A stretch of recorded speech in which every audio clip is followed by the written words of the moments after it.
Over the past few weeks, about 4 or 5 of you submitted a question asking for an analysis on pensions and how I think through those. So I'm going to go through that today. And I imagine if 4 or 5 of you submitted that question on my website, which by the way, as you all know, you can go ahead and submit your question on my website if you'd like, earlyretirementpodcast.com, that there's a few more who did not submit a question. They're also probably thinking, what should I do? So today I'm going to go through my analysis. If you have a pension, how should you think through taking the lump sum option versus the annuity option? And really the framework behind exactly that. So I'm excited. I'm going to hop in.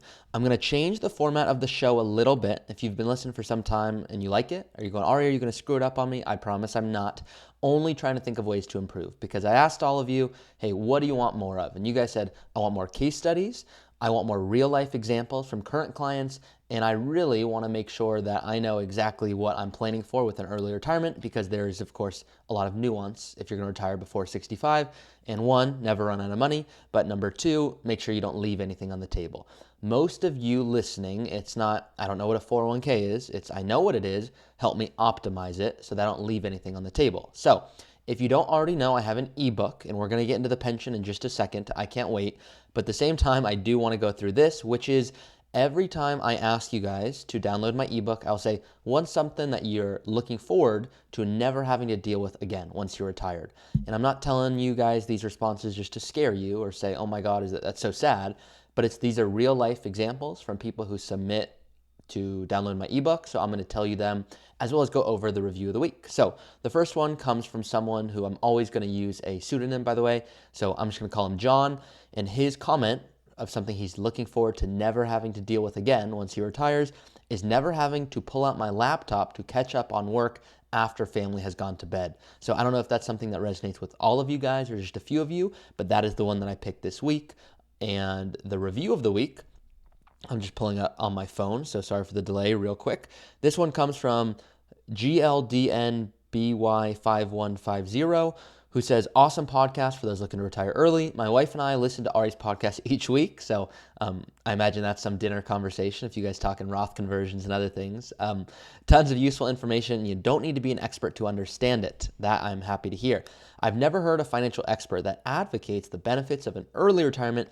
Usually tell you how to do if you choose to, but it almost seems to be discouraged, and it shouldn't be.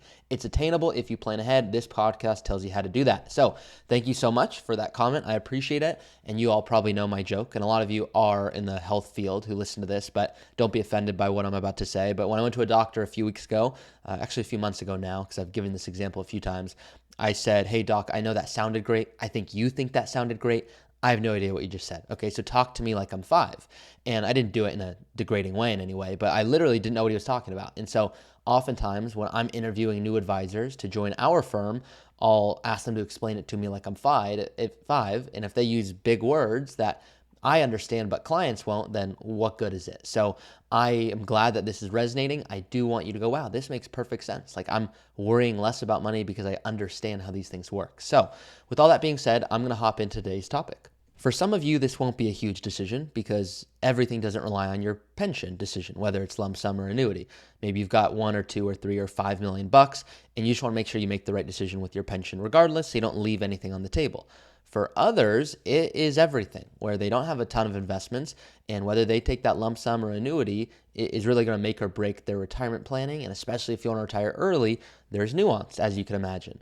So I'm going to just go through an example. As you guys know, that is my favorite way to learn. But before I go through the example, I'm going to give you just a high-level overview as to how I think through this.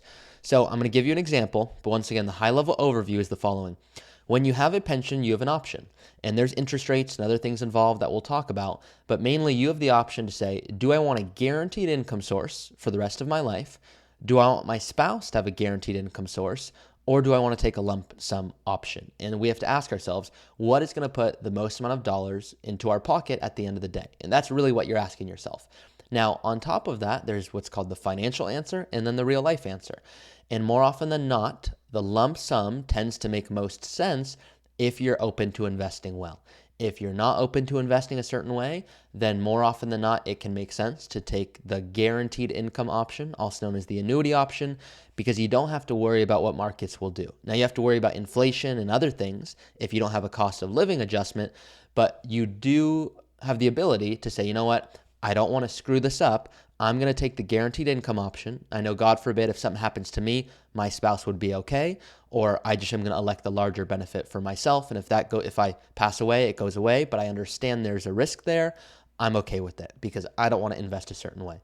So that's the general framework. If you're just looking at, 80% of people that I speak with, the lump sum option tends to make most sense. 20% of the time, the annuity makes most sense, but that's just so you guys know. I'm not married to one or the other.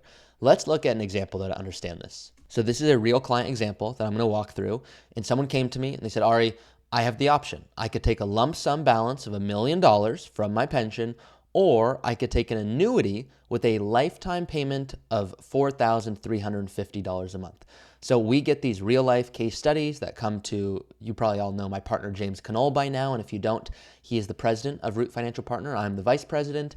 And we both don't take on too many new clients nowadays, but we are always training new advisors to be able to do the work that we talk about. So if you are looking for guidance on all of these topics, it's of course what we love to do. So we'd be happy to help you all individually. But let's go through this. So this client came to us and they have $1 million. That's their option for the lump sum, or $4,350 a month. Now that $4,350, that is a lifetime payment that they will receive. And let's assume, my name is Ari, as you all know. My partner's name is Alice. And so if anything happens to Ari, Alice would still receive this same $4,350 a month. So this is called the joint and survivor option. On your pension statement, you might see there's a 75% option, or a 100% option, or a 50% option. And so the highest benefit, if you ever want to select the annuity, will always be the single life annuity. And what this means is maybe instead of taking home $4,350, you could take home $5,000 a month. But if you pass away, that goes away. So God forbid anything tragic happens, but you elect the annuity option where you get guaranteed lifetime income, you collect $5,000 in a single month, and then you pass away. The rest of everything you've paid into with your working years, of course, that just gets eliminated. That is gone forever. So that's a real risk. So what a lot of times people like to do is say, rather than take $5,000 a month guaranteed, I'm going to take this $4,350 a month. I'm going to take less of an amount because if something happens to me, this will go to my partner and they will be able to get this the rest of their life. So the assumption I'm going to make here is that you take the joint and survivor option, which for most people, that is what they are going to elect if they do take the annuity option for your pension. And now we're going to go through this. So you want to know what's going to put the most amount of money in your pocket at the end of the day. You could take guaranteed income or lump sum, and that lump sum can roll over, and there's no tax implications, that can roll over into an IRA. So you don't want to just take the lump sum $1 million and put it into your bank account. You're going to see a really big, not so fun tax bill. What you want to do is you want to take that $1 million and move it into an IRA, no taxes, no implications at any kind. You can now just invest it however you want. So here's the analysis. The analysis is what's going to put more money into our pocket. So I'm going to go through that. But to start, here's how not to think about it. Okay, I'm going to tell you guys there's tons of things to worry about financially. I don't want you to worry about a lot as well. And so what I mean by that is I'm going to tell you here's what to worry about, here's what not to worry about. Okay, so here's what I want you to not think about if you are thinking about this right now. No more worrying about the following. Okay, so I know a weird way of saying it, but this person, once again, eligible for $4,350 a month, and I know I'm kind of beating a dead horse here, but I want to make sure it resonates, as an annuity for the rest of their life, or a lump sum of $1 million. So here's how most people translate it. They go, okay, $4,350 a month, and I'm just doing this on my calculator with you guys right now. That's about $52,200 a year. Let's just call it $52,000 a year. So what's better? Do I take $52,000 a year every single year, or do I take the lump sum annuity, the lump sum pension option? I know I'm even confusing you at this point. The lump sum pension option.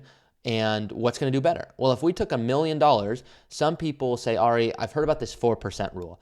And so 4% of $1 million, that's about $40,000. And that's less than the $52,000 I could create on a guaranteed basis. So why on earth would I ever take this lump sum option? Like, that doesn't even make sense. And the reason that people look at this wrong is, number one, that 4% rule, that's not bad if you want to retire at the standard age of 65 and last till 95 and not invest well.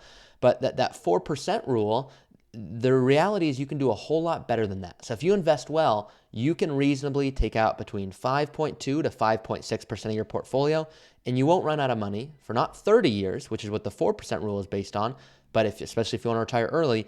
This other study was saying that you could take it out for 40 years. So what this means is, As opposed to taking $40,000 out of $1 million portfolio, you could take out between $52,000 and $56,000 if you invest the right way and follow a certain set of guidelines, and you won't run out of money for 40 plus years. So that's a whole lot more applicable to an early retirement. So right off the bat there, if we invest well, we can take out between $52,000 to $56,000 a year versus the guaranteed income source of $52,000 a year. So people go, Ari, it seems pretty close here. I know I could do maybe a little bit better with taking the lump sum option, but I'm not loving this lump sum because I could take a $52,000 guaranteed income source. The problem is there's no cost of living adjustment on this annuity. So what this means is that $52,000, that's going to be $52,000 for the next 30 plus years. So as long as you're living, you will get that $52,000 a year. The problem is the lump sum is growing, but the annuity option is not growing. So we have to always go, okay, what if we got a little bit of growth on here? Meaning, what if there was an inflation assumption? And I'm not going to put anything crazy on here, but let's just look after, essentially, if we just used an inflation assumption of 3%, what would that $52,000 of guaranteed income really be worth? So after 10 years, you got $52,000 coming in from your guaranteed income source. It's still generating that. And we have to ask ourselves, what would be better? Well, is it taking that $52,000? Or if we want the 4% rule, which I already told you, I don't even really love the 4% rule, but that 4% rule, after 10 years, if you took $1 million, it could generate about $53,000 a year. So maybe $1,000 more. So some of you are going, Ari, what on earth did you just say? Here's what I just said. Right away, if you followed the 4% rule, we'll just use that for simplicity, you could take out $40,000 every single year of your $1 million. And if you're investing and you're just investing alongside getting good rate of return with an inflation assumption, after 10 years, you can't take out $40,000, you can now take out about $53,000. And so that 4% rule assumes an inflation assumption. So it would take you 10 years if you elected the 4% rule option, the kind of thinking here, to be able to just about replicate the annuity, okay? Now, if we go out to 20 years, your guaranteed income, once again, it's still sending you $52,000 every single year, no matter what. But now your lump sum, $1 million, would be able to create $70,000 of income. So that's $20,000 more dollars. And after 30 years, your lump sum would be able to create $96,000, not 52. So not quite double, but you're able to create a whole lot more income, and it's because you're investing the right way. And so I try to avoid saying, hey, annuity, lump sum, one's better than the other. But more often than not, we have to go, okay, what's a real good comparison here? Like, how do we think through this? So here's what you need to think through before going through the real fun analysis. How long are you going to live? None of us know, of course, but I don't want you to say, Ari, I don't know how long I'm going to live, so I'm going to take the guaranteed income option. And then you take the guaranteed income option, which is the annuity option, and then God forbid you pass 5 years later or 10 years later, and now everything you've worked so hard for, you don't really get a return on that, because now you've got some guaranteed income, but if you would have passed away, there could have been $700,000 or $800,000 that would have gone to heirs if you elected the lump sum option. And that's a big thing we have to consider here. There's a legacy play aspect to this. If you take the guaranteed income annuity option and you die after 5 years, but your partner keeps living, then they'll keep getting that income. So that's okay. But if both of you pass in 10 or 15 or 20 years, well, now you pass and that completely goes away. Versus the lump sum option, maybe you're not as able to create as much income up front, but then if something happens to both of you, that can go to children or it can go to giving, or it can do more for you. So the lump sum option, more often than not, tends to be able to create a whole lot more income. I'm not saying it means you have to take one or the other. I'm saying you want to think through, for you, if there are any big health considerations that you need to think through. And then number two, if you go, hey, I am open to investing well, let me do this analysis on my end to understand how I should think through this for my pension. That's hopefully what I hope you all are understanding. Now, without getting into the weeds, I do what's called an internal rate of return analysis for my clients. And I say, where's the break-even point? Meaning, if you were to invest instead of doing the annuity, how many years does it take for you to come out on top? And if it takes 4 years, well, then sometimes it's, hey, this is a no-brainer. We're taking the lump sum. If it takes 20 to 25 years, well, then we're having a conversation and we're saying, okay, what other assets do you have? Because if you have other assets, meaning you have other pension income or rental income or inheritance, that's going to change whether you should take the lump sum or the guaranteed annuity. So hopefully you're able to see that, of course, the answer is always it depends to all of this, but I want to make sure you're thinking through this right. So here are the hard numbers with this example that I'm going to give you now that hopefully will get you out of the I don't know phase. And if you don't know the I don't know phase, I made this up, but for all of you that know this already, apologies if you have to hear it again. I am a soccer player and I love to play soccer. And when I get hurt, I'm not fun to be around. Okay. I joke with my clients that I'm worse than being hungry and angry. And some of you are like, Ari, that's like really bad. Like hangry is terrible. I'm like, I know. I'm not fun to be around when I get hurt because I love playing soccer. Until I get my MRI, and then I know the severity of my injury, and then I have my physical therapy schedule. Then I'm good. I'm out of the I don't know phase. I'm now in the I know phase, and I know what I need to do. And a lot of you guys probably in your head are going, hey, I just need to know what to do. Do I take the lump sum or the annuity, and how should I think through this? So hopefully this is eliminating some of that I don't know. So let's go through this example. You have to look at this through the annuity. That's how I always go through it. What if you took the annuity versus what if you took the lump sum? Of course, that's what we're going over now. So if you die, and I know it sounds dark, but if you die after 1 year, in this example, it's the equivalent of investing $1 million, receiving one annual payment of $52,000, and then you have nothing. Why? Because the money's gone after that. So you would be gone, assuming both you and your spouse pass away at the same time here. That's a negative 95% rate of return, okay? Now, if you were to live for 10 years and then pass away, it's the equivalent of investing $1 million, receiving 10 payments of $52,000 every single year, and then having $0 left. That's an imputed rate of return of negative 10.6%. After 20 years, your imputed rate of return would be 0.2%, and after 30 years, your imputed rate of return would be 3%. So the longer you live, the greater the imputed rate of return is on your investment, and the reason for it is you're collecting more income for more years. Now, to make it super simple, we have to ask ourselves, do we think after 1 year we could outperform a negative 95% rate of return? Well, yeah, that's pretty simple. You could just put it in a CD or a high yield money market and get 4.5%, 5% today. Now, could you outperform 0.2% over 20 years? Yeah, we probably can. Could you outperform 3% over 30 years? You probably can. And so because of that, in this example, the lump sum 99% of the time is going to make more sense. Now, we always have to, once again, understand, do you have a bunch of other pre-tax assets I don't know about?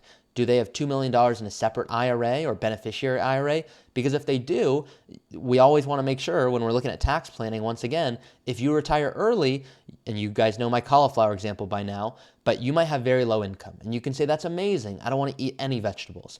Or you could say, I'm open to eating a little bit of cauliflower today, so I don't have to eat a whole bunch of cauliflower in the future. And I know you guys are laughing, some of you right now. You'll send me clips and selfies of you guys with cauliflower. So it's getting out of hand at this point, guys, but it's still funny. I still like receiving the photos. So I want to make sure you're thinking through this well. When your income's low, you can do creative tax planning. If you turn on this annuity, it doesn't give you a lot of flexibility to do things like Roth conversions that I talk about. So we always need to make sure we're thinking through this right. Now, that peace of mind comparison I didn't go through today, which is the annuity.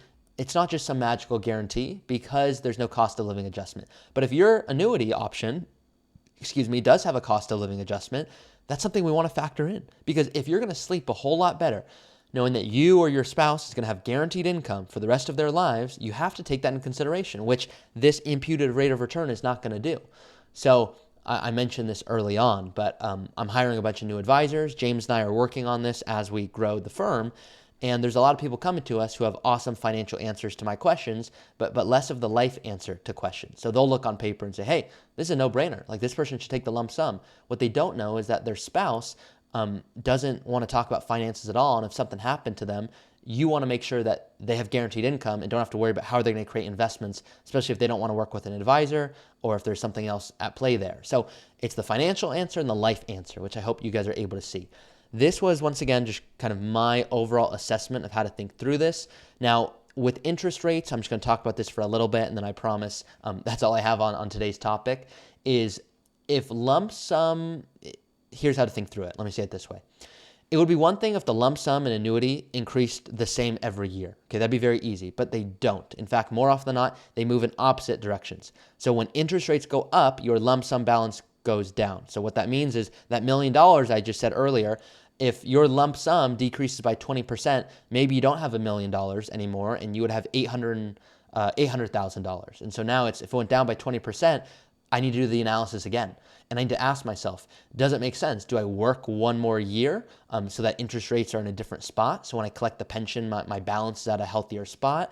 Do I retire earlier before my interest rates that are high now decrease the value of my lump sum? So you need to look at alternatives. And oddly, sometimes it makes sense to work one more year. Sometimes it makes sense not to work one more year and actually retire earlier and elect the lump sum as you still have that higher value. So more nuance to this, of course, but hopefully this has been a helpful pension analysis for you guys, both for just quick on interest rates, but mainly lump sum versus annuity option with the pension. How should I think through it? So let me know, guys, if this was helpful. If of course, you're going, hey, I need a custom retirement plan. I need to think through what should I do here. This is, of course, what we love to do. So if you have any questions, please do reach out to me. You can apply to work with us in my description below, which you will see in the description of course, this episode. So hopefully this was helpful for you guys. And if it was, let me know. Thanks, guys. Talk to you soon.